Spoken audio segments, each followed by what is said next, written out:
deal cannot be struck on a new contract. This is their current contract is set to expire tomorrow at midnight. Christina Coleman is live here with more. Hi, Christina.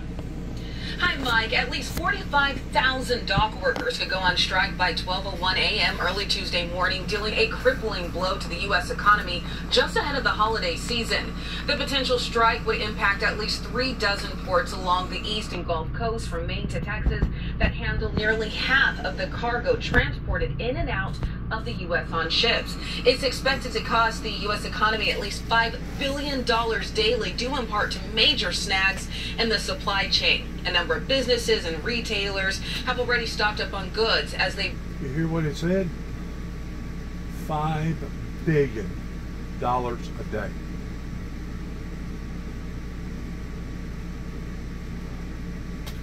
If our government allows for this to happen, it will basically be on the same order toward what our government almost allowed for the railroad industry to do, but they finally intervened in stopping them.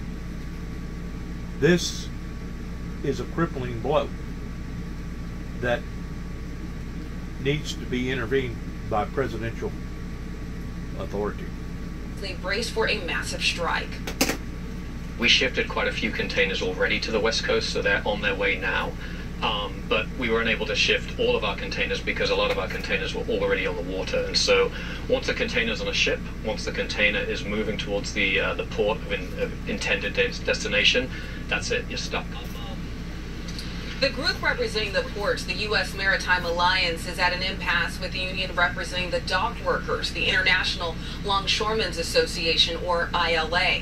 The Maritime Alliance alleges the union is not bargaining in good faith, but ILA is maintaining its position as they negotiate a new 6-year contract. They want less automation and say they deserve higher wages. If a strike does happen, it could eventually limit the availability of goods and potentially drive up costs for consumers. A White House press secretary tells Fox News that the Biden-Harris administration is monitoring the situation and urging both parties to reach an agreement that benefits both sides to prevent any disruptions. Mike? Christina Coleman reporting live. Christina, thanks very much. For more, let's bring in founding member of the Capitalist Pig Hedge Fund and Fox Business contributor Jonathan Hoenig and car dealership owner Tom Maioli. Gentlemen, welcome. Thank you. Thank you.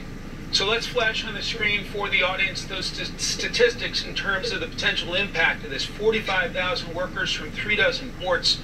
Ports handling 43% of all U.S. imports. Cost could be $5 billion plus per day. Tom, what would be the impact on your business? Well, listen, I believe the strike's going to happen. I think that it's imminent, and I have to tell you, it'll be devastating. Listen, pre-COVID, we used to keep 60, 90 days worth of inventory supplies on the ground at dealerships across the country. Post-COVID, we're down to 30-day supply, 45-day supply. We're going to burn through that very quickly. But the bigger impact is on parts. Parts come from all over the world to repair these vehicles and keep them on the road. And people need to get to work. They need to get their kids to school. And if those parts aren't available, the cars are going to sit, and it's going to be traumatic. And, I heard some statistics is that for every day that the strike goes on, it's going to take 30 days to get everything back up and going. So it's going to be devastating. All right, let's show the map of the different ports up and down the East Coast and the Gulf Coast that would be impacted potentially by a strike. A significant portion of the coast, at least in the eastern seaboard. Jonathan? My God, look at that.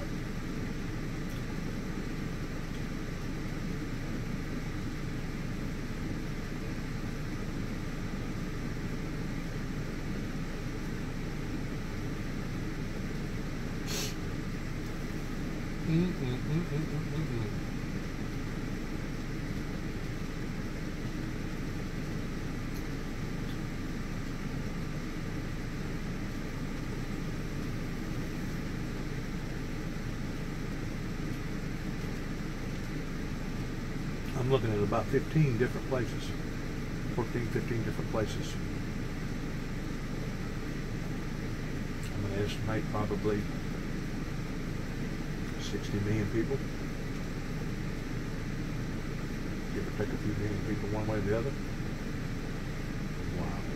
Jonathan, what would be the economic impact if a strike happens, and big picture to our American economy? And it will be long-lasting, Mike. I mean, we're talking about upwards of a cost of $4 or $5 billion a day, and so many ancillary jobs, even beyond the 45,000 plus longshoremen who are set to go on strike. What's interesting, too, is obviously this is a confluence of not just economics, but politics as well. It doesn't look great for Vice President Harris to have so many longshoremen and so much of trade, upwards of half of all goods, impacted. What's interesting, Mike, is the demands from the longshoremen. They're not just asking for higher pay, about 70% of a wage hike over 6 years. They're also asking for the complete ban of automation for the port. So they don't want any machines come in potentially taking their jobs. So pretty, incredible demands and pretty incredible odds given the, impact that this strike could have. Of course, American consumers have been dealing with it. Hey, this is the first time that I've heard an actual move against AI. Good for them. Good for them. Once more, AI needs to be micromanaged in what AI is good for and what AI is not good for. Because there are some areas that AI is going to be hurting the public more than it's helping the public, and there's going to be other areas that AI can actually be beneficial to the public versus using a human being. But this is the first time that I've actually heard where somebody was raring up against AI, and good for them. Past few years, that is a concern, potentially prices going up. Let's play it. So are you worried about prices going higher if a strike were to happen? Yes, I am. And it's hard to be able to make ends meet as it is. It's going to be even worse. Tom, do you expect prices to go up? Prices are going to go up. I mean, listen, the economic cycle and the economy in the United States of America is based on supply and demand. We lived that through COVID when there was no supply. We're going to get that again. It's going to be in supermarkets. It's going to be in car dealerships. It's going to be in lumber yards. It's going to be everywhere across the spectrum, and it's going to be devastating. And listen, I think the labor unions were very strategic on pulling this strike when they did. We're getting close to an election here, and it's going to be difficult for the White House to step in because they don't want to lose the labor union votes, and I think that they're in a tough position right now. So I think we're going to see the strike happen. You're going to see more inflation, and I think it's going to be devastating to the U.S. economy. Jonathan, we're heading into the Christmas/holiday season. What about the impact in terms of stores needing to stock their shelves? It will be holiday shopping, Mike, but it'll also be everyday goods. I mean, seafood comes in and out of these ports. Tremendous amount of electronics, machine parts, pharmaceuticals. So it certainly has an impact on the holiday season, and prices will go up. Whether it's now or later, they will go up because they'll go up because of scarcity in the short term. But if the union gets anything close to what they're asking, they'll go up in the longer term in terms of higher costs passed on to everyday consumers as well. Gentlemen, thank you very much for your time and analysis today. Fascinating segment. Thanks so much. Thank you. Coming up, more from my colleague Griff Jenkins' exclusive interview with Ukrainian President Zelensky as Zelensky discusses Iran's involvement in the war on Ukraine. That's next.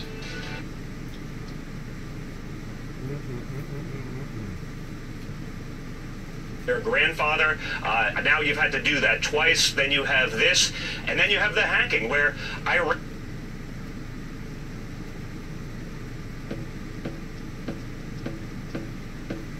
Now this stupid thing has done this before. I don't know why it does that. Anyways, good luck to all of us pertaining to that possible strike around the corner. Because if it does happen, it's only going to add insult to misery. And if they get what they want, that's going to add insult to misery. So basically, the bottom line is this. The American consumer is caught in between a hard place and a rock. Damned if we do and damned if we don't. Good luck to all of us. God bless America. God bless our troops. And God bless our endeavors towards where we go from here. And shalom.